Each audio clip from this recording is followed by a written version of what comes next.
আসসালামু আলাইকুম। আজকে আপনাদের মাঝে নতুন আরেকটি ভিডিও নিয়ে হাজির হলাম। আজকে আমরা চলে এসেছি সাজেকে লুসাই গ্রামে। আজকে আমরা আপনাদেরকে এই লুসাই গ্রামটি ঘুরে দেখাবো।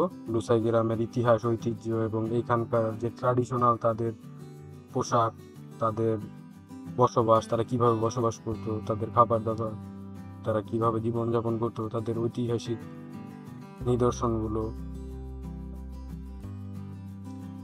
এখানে প্রবেশ মূল্য হচ্ছে 30 টাকা। আর লুসাইদের ড্রেস ভাড়া পাওয়া যায়। ড্রেসের ভাড়া হচ্ছে 100 টাকা 20 মিনিটের জন্য। ড্রেসগুলো তুলে আপনি ভিতরে যেয়ে ছবি তুলতে পারবেন।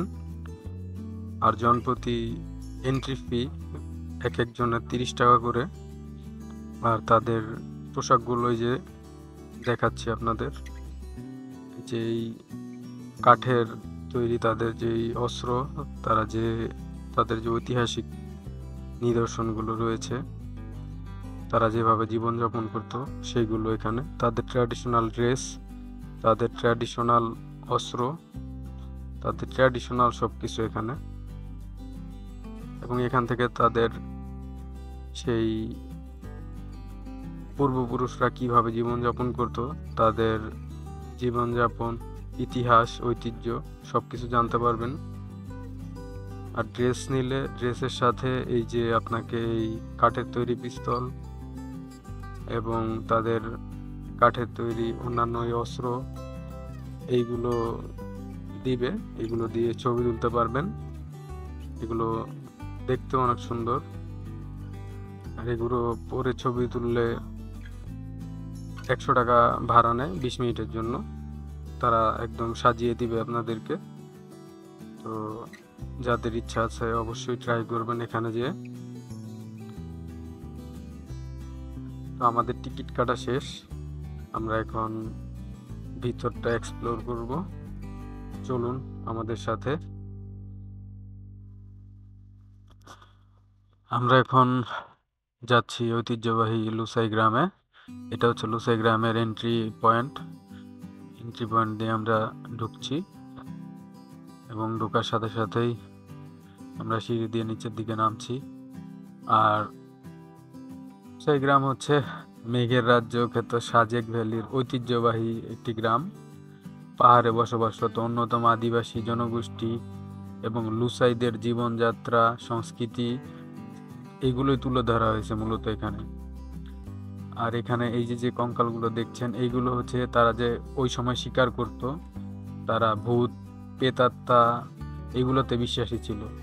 তো এইগুলোরই তারা যে নিদর্শনগুলো ছিল, তারা বড় বড় হরিণ শিকার করতো, সেই হরিণের নিদর্শনগুলো এখানে। এবং তাদের যে ঐতিহ্য সেইগুলোর জানান দিয়ে মানে দেওয়া মূলত এই ঐতিহ্যগুলো এখানে রয়েছে। সাজেক মূলত এই লুসাই জনগোষ্ঠীর জন্যই আদর্শিত একটি এলাকা। সাজেক পর্যটন নগরী হিসেবে গড়ে ওঠার আগে এখানে লুসাই জনগোষ্ঠীদের বসবাস ছিল সবচেয়ে বেশি। তবে একটা সময় যখন পর্যটন নগরী হিসেবে গড়ে ওঠে, তখন আস্তে আস্তে এখান থেকে লুসাইদের জীবনযাত্রাটা বিলীন হয়ে যায়। আপনারা সাজেক আসলে অবশ্যই এই লুসাই গ্রামটি পরিদর্শন করবেন। এখানে পাহাড়িদের মানে লুসাইদের যেই ট্র্যাডিশন সেইগুলো উপভোগ করবেন। এখান থেকে আসলে অনেক কিছু শিখার আছে, দেখার আছে। আমরা আসলেও অনেক কাছে যেও হয়তো অনেকে এখানে যাই না, যে কি আছে না আছে। আসলে এখানে যাওয়া উচিত। এখান থেকে অনেক কিছু ধারণা পাবেন তারা কিভাবে বসবাস করতো। এবং এই যে আমরা এখন যাচ্ছি একটি দোকানদার ছাড়া দোকান, মানে তারা কতটা মানুষের প্রতি বিশ্বাসী দেখেন। দোকানদারে মানে দোকানদার ছাড়া দোকান, এখানে কোনো দোকানদার নাই কিন্তু পণ্য আছে দোকানে। তো এইটা আসলে তারা কতটা মানুষের প্রতি বিশ্বাসী ছিল তার একটা নিদর্শন। যে দোকানদার ছাড়া দোকান, এখানে সকল ধরনের পণ্য আছে। আপনি চাইলেই যে কোনো পণ্য নিতে পারেন। আপনি চাইলে টাকা নাও দিতে পারেন, কিন্তু টাকাটা না দেয়াটা কি, এটা অবশ্যই খারাপ।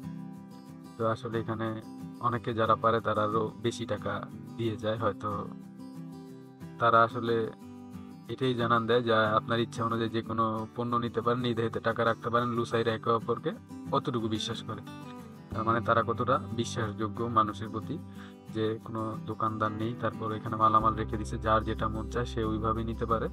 নিয়ে টাকা রাখার জন্য একটা, এই যে এখানে পাশে একটি টাকা রাখার ক্যাশ বক্স আছে, সেখানে টাকা রাখতে পারে। এখানে তাদের পাহাড়ি কলা ছিল, বিন্নি চাল ছিল, আর অন্যান্য অনেক কিছু ছিল।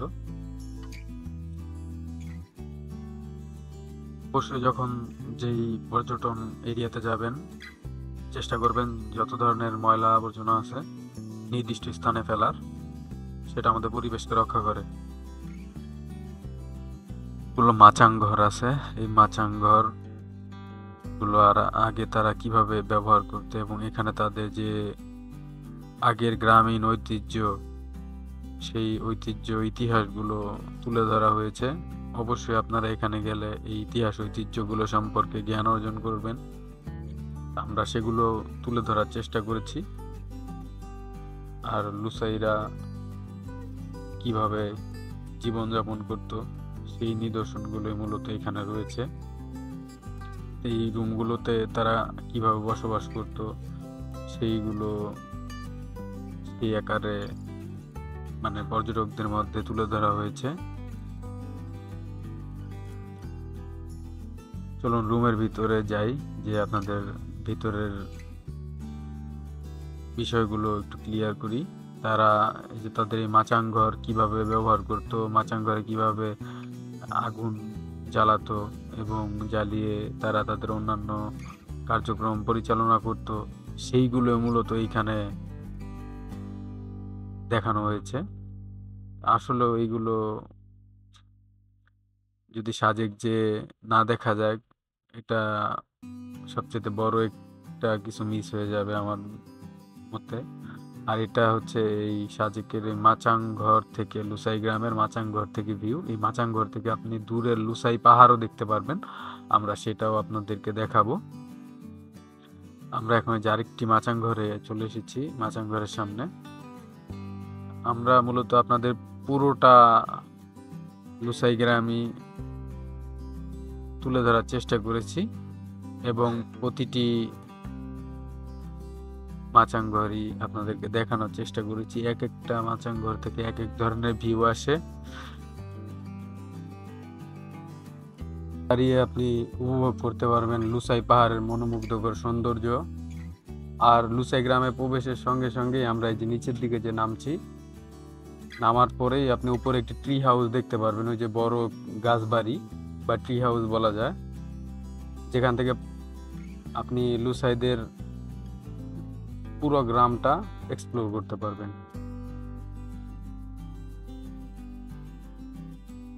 আর নিচের দিকে যেতে থাকলে সামনে আরো কিছু মাচাং ঘর যে দেখতে পাচ্ছেন, এখানেও তাদের ঐতিহাসিক নিদর্শন রয়েছে।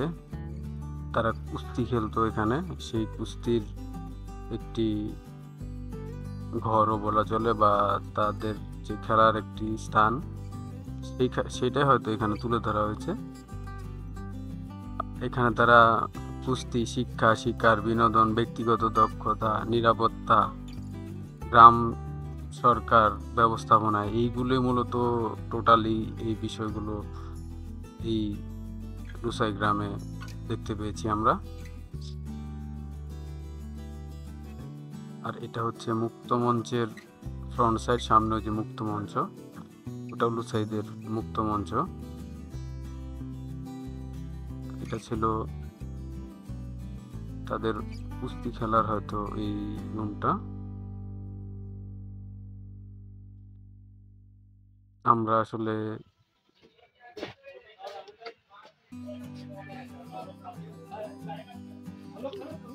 লুসাই বানগালিয়া রিসোর্ট,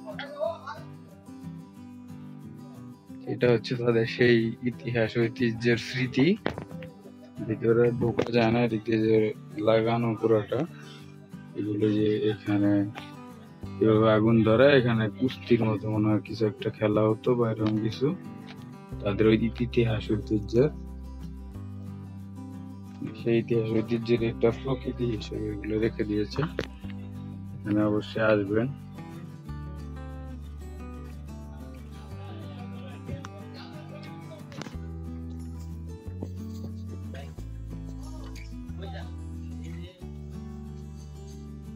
এদিকে আসো, এদিকে যে সুন্দর আছে জায়গা।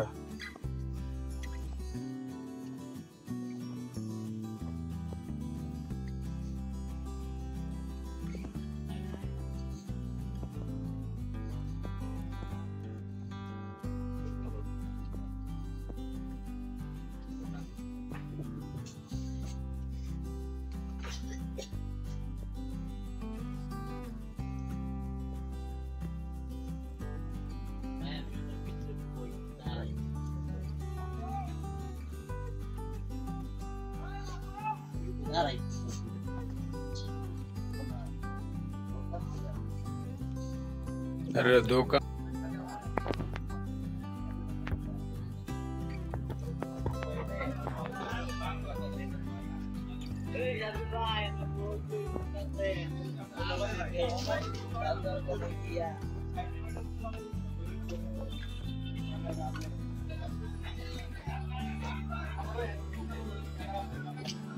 राजीव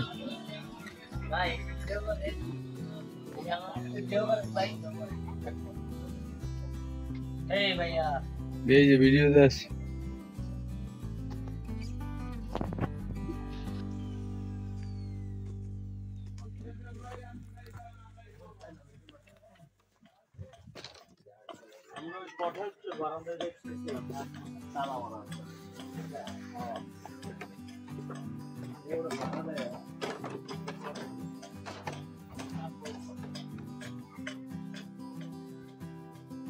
এটার বারান্দা একটা হ্যামক আছে, এটা মনে হয় কটেজ হিসেবে ভাড়া দেয়।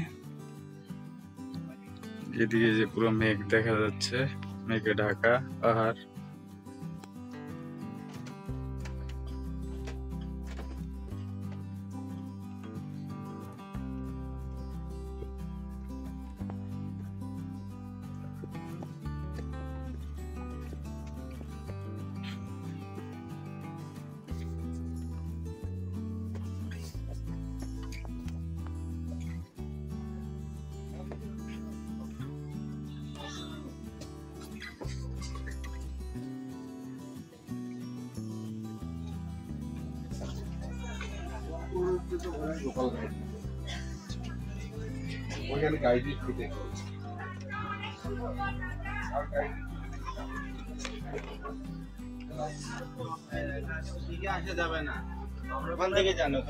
আমরা তো ভুলে ভাই ঢুকে গেছি, দিকে বুঝি নাই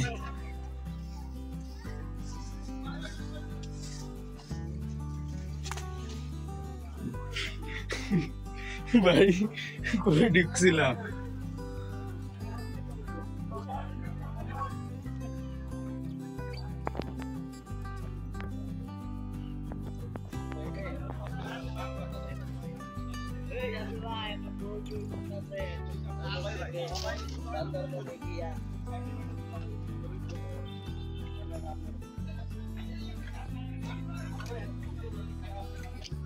राजीव